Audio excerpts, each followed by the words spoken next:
नमस्कार, छायाज रेसिपीजमध्ये आज आपण एक वाटी तांदळापासून खूपच मस्त असा पोटभरीचा नाश्ता बनवणार आहोत। तर यासाठी इथे मी एक वाटी तांदूळ घेतलेत। इथे तुम्ही कोणताही तांदूळ घेऊ शकता। घरी जो तुम्ही भात बनवण्यासाठी तांदूळ वापरत असाल तो इथे घेऊ शकता। आता हे तांदूळ आपल्याला स्वच्छ धुवून घ्यायचे आहेत आणि नंतर भिजत घालायचे आहेत। तर इथे मी तांदूळ आधी स्वच्छ धुवून घेतले आणि यानंतर 2 तास असे पाण्यामध्ये भिजत ठेवले होते। तुमच्याकडे जर वेळ नसेल तर तुम्ही कोमट पाण्यामध्ये अर्धा तासासाठी भिजत ठेवले तरी चालेल। तांदूळ आता छान भिजले गेलेत। यातलं सगळं पाणी काढून टाकायचं आहे आणि हे मिक्सरच्या भांड्यामध्ये काढून घ्यायचे आहेत। वाटताना यामध्ये आपल्याला खूपच कमी पाणी घालायचं आहे, कारण आपल्याला याची घट्ट अशी पेस्ट तयार करून घ्यायची आहे। तर इथे मी सगळे तांदूळ मिक्सरच्या भांड्यामध्ये काढून घेतलेत। इथे आता कमी प्रमाणात आहेत तांदूळ, त्यामुळे मी एकत्रच सगळे वाटते। तुम्ही जर जास्त तांदूळ घेणार असाल तर 2 बॅचेसमध्ये वाटून घेतले तरी चालेल। आता इथे पहा, मिक्सरच्या छोट्या भांड्यामध्ये मी हे तांदूळ वाटून घेतले, त्यामुळे अगदी बारीक अशी याची पेस्ट तयार झाली। आपल्याला अशीच स्मूथ याची पेस्ट हवी आहे। आणि वाटताना मी फक्त 2 चमचे इतकं पाणी घातलं होतं। आता ही पेस्ट आपण एका बाउलमध्ये काढून घेऊया।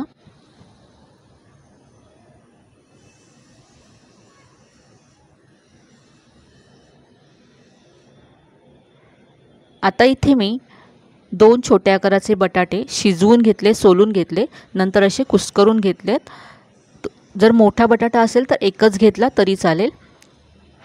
हे आता या पेस्टमध्ये आपण घालूया आणि मिक्स करून घेऊया। तुम्ही बटाटे किसून घेतले तरी चालेल, म्हणजे ते व्यवस्थित तांदळाच्या पेस्ट बरोबर मिक्स होतील।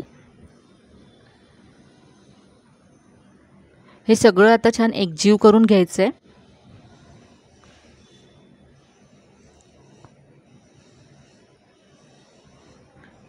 या पेस्टमध्ये बटाटा घातल्यानंतर हे आणखी घट्ट होतं, तर आपण लागेल तसं यामध्ये थोडंसं आणखी पाणी घालू।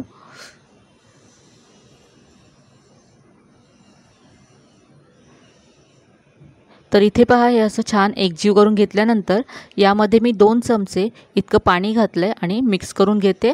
आपल्याला हे पीठ घट्टसर हवं आहे, त्यामुळे जास्त पाणी घालायचं नाही आहे। 2-2 चमचे पाणी घालत हे मिक्स करायचं आहे।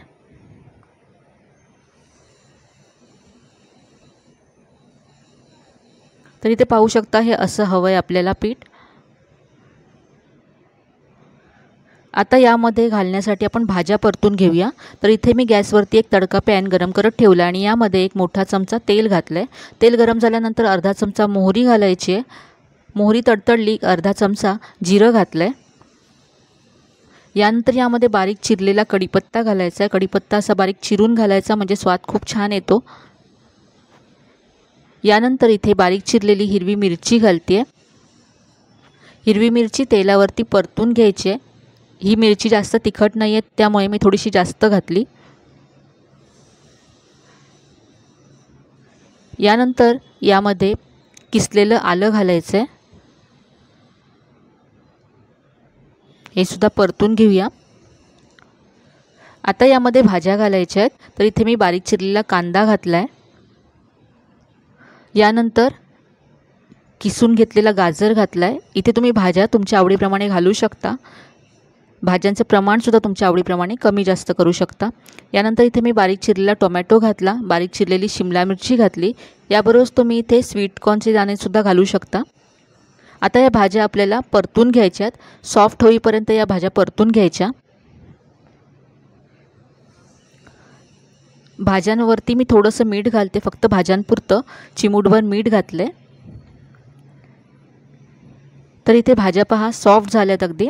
आता गॅस बंद करायचा आहे आणि या भाज्या आपण जे तांदळाची पेस्ट आणि बटाट्याचं मिश्रण तयार करून ठेवलं होतं त्यामध्ये घालायचे आहेत।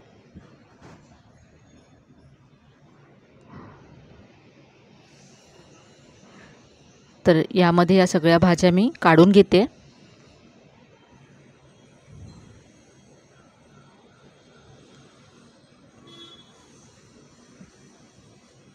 मिक्स करून घेऊया हे सगळं।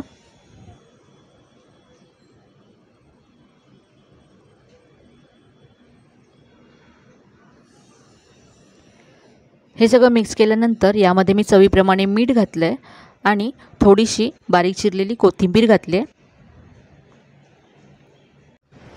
कोथिंबीर आणि मीठसुद्धा मिक्स करून घेतलं. आता यामध्ये 2 चमचे दही घालायचं आहे. दह्यामुळे खूप मस्त चव येते. घरी जर दही नसेल तुमच्या तर तुम्ही इथे 1 चमचा लिंबाचा रस घातला तरी चालेल.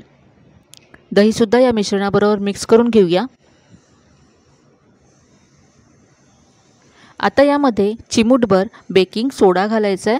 ऑप्शनल आहे, तुम्हाला नसेल घालायचं तरी नाही घातला तरी चालेल. पण बेकिंग सोड्यामुळे आपली रेसिपी छान हलकी फुलकी होईल, जाळीदार होईल. बेकिंग सोड्यावरती मी 1 चमचा पाणी घातलं आणि मिक्स करून घेतलं. आता याचे आपण अप्पे बनवणार आहोत.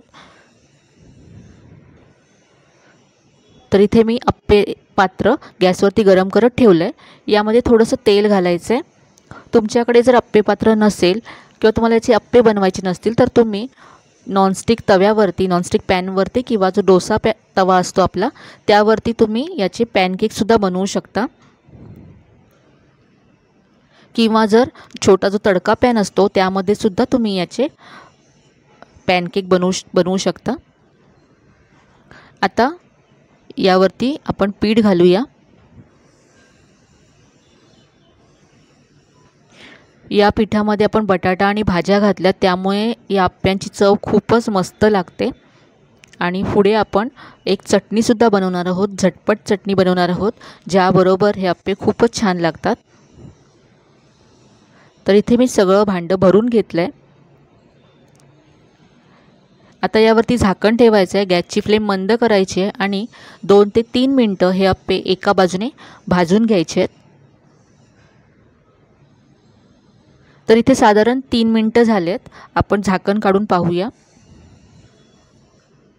तर इथे पाहू शकता अप्पे मस्त फुगलेत, गोल झालेत.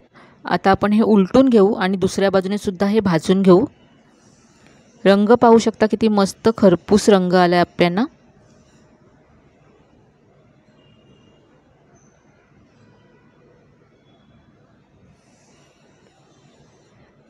खूपच मस्त अशी रेसिपी आहे.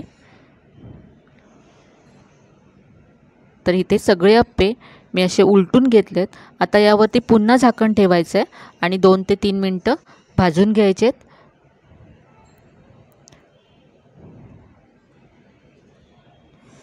तर साधारण 3 मिनटं झालेत. आता अप्पे आपण पाहूया.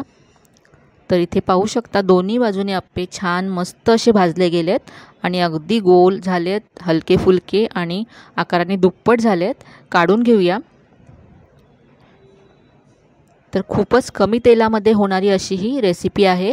उलटल्यानंतर अप्पे आपण पुन्हा ह्याच्यामध्ये तेलसुद्धा घातलं नाही. अगदी सुरुवातीला आपण जे 1 चमचाभर तेल घातलं असेल तेवढंच तेल घातलं. त्यामुळे खूप कमी तेलामध्ये होणारी, झटपट होणारी अशी मस्त रेसिपी आहे. आता आपण याबरोबर खाण्यासाठी चटणी बनवूया. तर इथे मी अर्धी वाटी भाजलेले शेंगदाणे घेतलेत. यामध्ये 1 मोठा चमचा भाजलेली चण्याची डाळ घालायची आहे. ही चण्याची डाळ जर तुमच्याकडे नसेल तर तुम्ही यामध्ये 1 मोठा चमचा ओलं खोबरं घालू शकता किंवा डेसिकेटेड कोकोनट असेल तर ते घातलं तरी चालेल. यानंतर यामध्ये हिरवी मिरची घालायची आहे. तर ही मिरची तिखट आहे त्यामुळे मी कमी घातली आहे. यानंतर थोडीशी चिंच घालायची आहे. यानंतर पाव चमचा इथे जिरं घातलं आहे. आता यामध्ये थोडंसं आलं घालायचं आहे आणि चवीप्रमाणे मीठ घालायचं आहे. आता ही चटणी वाटून घ्यायची. तर सुरुवातीला ही अशीच वाटून घ्यायची आणि नंतर थोडंसं पाणी घालून बारीक करून घ्यायची. सुरुवातीला जर पाणी घातलं तर पटकन बारीक होणार नाही. तर आता ही मी चटणी वाटून घेते. तर इथे पाहू शकता चटणी वाटून घेतली. एका बाउलमध्ये काढून घेऊया आणि आता या चटणीवरती आपण फोडणी घालू. तर इथे मी 1 चमचा तेल गरम करून घेतलं. त्यावरती पाव चमचा मोहरी, थोडासा कढीपत्ता आणि 1 लाल मिरची घालून ही फोडणी तयार करून घेतली. या फोडणीमुळे चटणी दिसायला तर छान दिसतेच, त्याबरोबर चवसुद्धा खूप छान येते. या चटणीबरोबर तुम्ही हे अप्पे सर्व करून पहा. खूपच मस्त लागतात चवीला.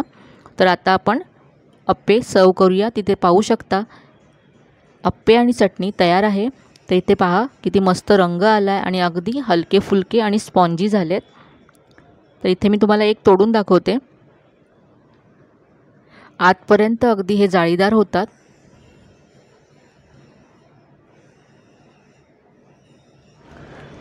खूपच मस्त झटपट होणारी अशी ही रेसिपी तुम्ही नक्की करून पहा। मुलांच्या टिफिनसाठी, नाश्त्यासाठी तुम्ही ही बनवू शकता। तर आजची ही रेसिपी तुम्हाला नक्कीच आवडली असेल। रेसिपी कशी वाटली कमेंटमध्ये नक्की कळवा। रेसिपी जर आवडली असेल तर व्हिडिओला जास्तीत जास्त लाईक करा, शेअर करा। चॅनलवर नवीन असाल तर चॅनलला सबस्क्राईब करायला विसरू नका। चला तर मग पुन्हा भेटूया अशा छान छान आणि नवीन नवीन रेसिपीसह। तोपर्यंत धन्यवाद।